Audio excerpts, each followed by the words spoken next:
My company's accounting department is so obsessed with policy that they literally forced me to waste their money. I work for an auto parts company that requires me to travel out of state twice a year. The official policy was simple: use Uber for everything. Food, office trips, errands, it all had to be done through the app. On my first trip, I followed the rules to the letter.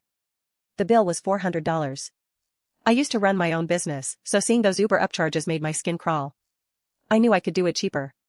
For the next trip, I decided to be a hero. I rented a car for the week instead of using the app.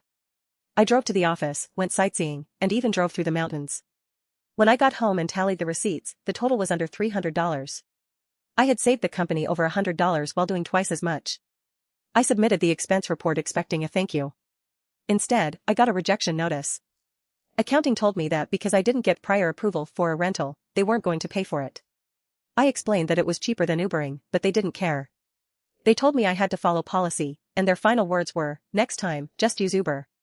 So, I did. On my next trip, I followed their orders perfectly. I didn't walk a single block. I Ubered to every meal, every meeting, and every quick trip to the store.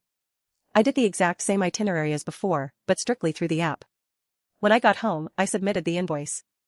The total was over $600. Accounting was furious. They tried to argue that I spent too much for one person.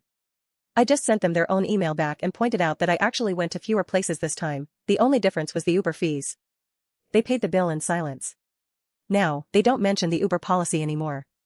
Instead, they asked which rental car agency I'd like to use for my next trip. I guess policy is only important until it hits the bottom line. Have you ever been forced to be fiscally irresponsible just to follow the rules?